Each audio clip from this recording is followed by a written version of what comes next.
Good morning, OLA. Morning, Mr. Love. I see you have something special there you brought this morning. Yes, this is our gong, and our students may recognize that this used to be Mrs. Jacob, our former art teacher's gong that she would use to start class. And this year,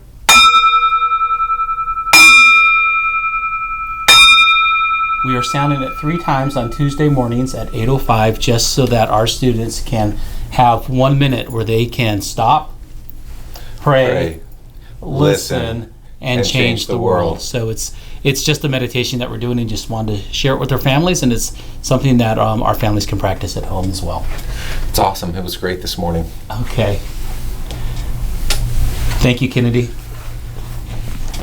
All right, so we are here this morning, Mr. Moore. We have a couple of very special guests. We have Mrs. Lukowitz and Mrs. Stagny here, and they play a really important role in our school and our PTG.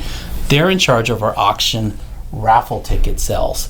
And as we discussed a couple of weeks ago, all students came home with 2 books of raffle tickets, and we were hoping that the 2 of you could just share with us what's going on with the raffle this year. Absolutely. Mr. Hilmer put out an SOS, and Deborah and I decided we were going to see what we could do about the raffle this year, and we've got some great incentives lined up.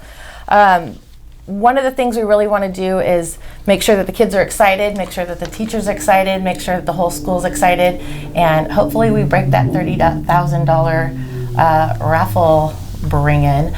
The prize this year is $3,000. We have a second place raffle prize at $1,750. Yes. And then $750 for the third. Yes. And so that's where we're at with the raffle winners. But we've got winners all throughout the next 4 weeks, and those will be the students that are selling tickets. And there is a list of raffle prizes. This week's raffle prize to the top selling winner will be a family Beat the Heat pack.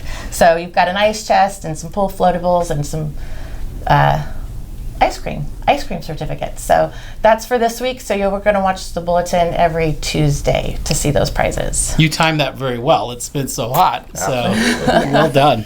The last day to sell raffle tickets is September 27th at noon. And in order to be eligible for our weekly Friday prizes, your ticket should be turned in each week on Thursday.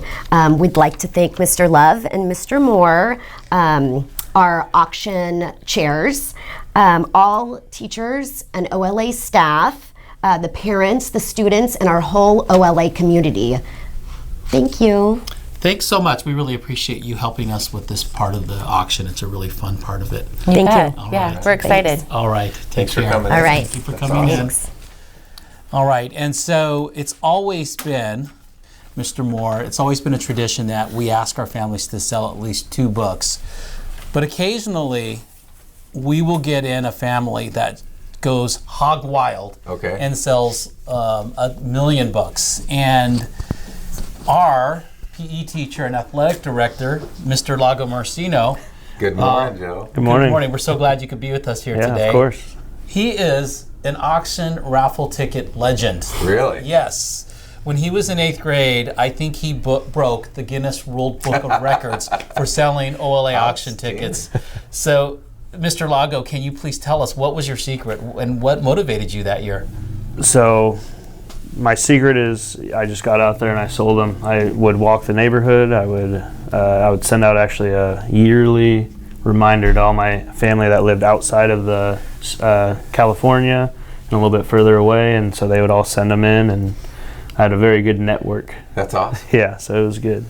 That's great. Constant contact. He was a born marketer. Yes. Exactly. The Yellow Pages used to say, reach out and touch someone, There and you go. you did that. Yeah, So definitely. what motivated you to sell so many?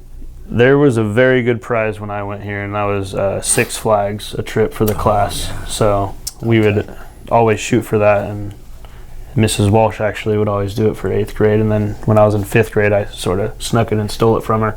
So she wasn't very happy about that, but yeah, I think the prizes. Yes, and Mrs. Walsh did a great job of really rallying the troops and getting her students to sell. And we've asked our teachers this year to just really promote this and build up kind of a spirit of competition, a friendly competition, so that we could sell as many raffle tickets as possible. Well, what is it like to be a teacher at the school where you were a student? It's a little different. It's I'm definitely on the other side of the bridge now. Yeah. And it's fun to see how the teachers that taught me sort of act on the other side as well. And so, and you know, it's really special to be back at somewhere that I grew up my entire life. So it's very nice.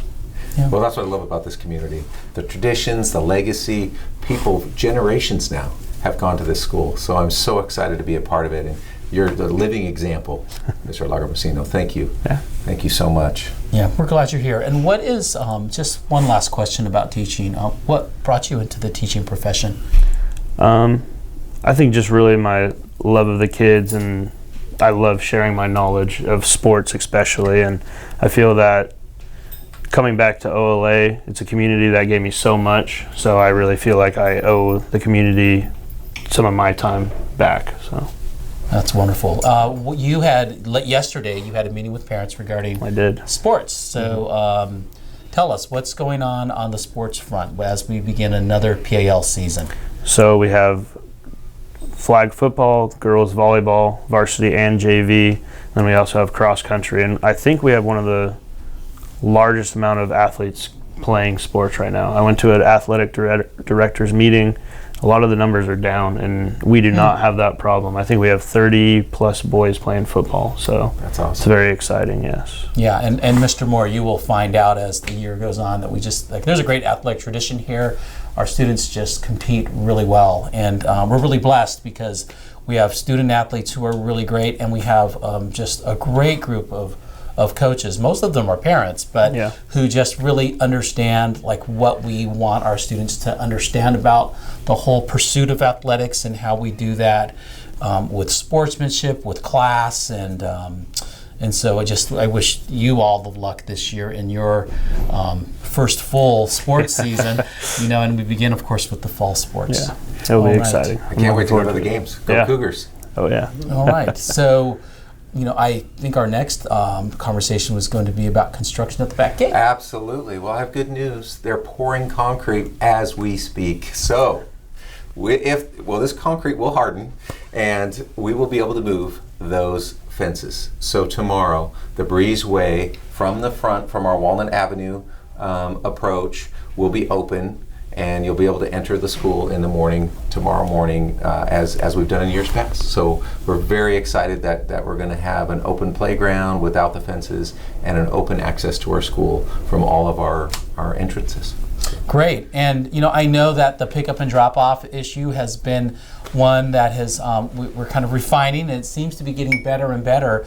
And one thing we just want to remind our families of is that the gate that goes from the cottage parking lot into the school between the science classroom and the library, that gate's now open. It sure is. And so what that means is I think some people may have been avoiding the cottage parking lot because that gate was closed and it was a long walk around. Right. Well, now that it's open, straight through the breezeway. You can go straight through. So if you'd like to go back to the cottage parking lot, if that was a place you parked before, it's wide open and you'll have a quick drop off of your kids. But that is the park and walk, so we just want to make sure kids are dropped off and they walk over to the site. And if they're little kids, please walk your kids over.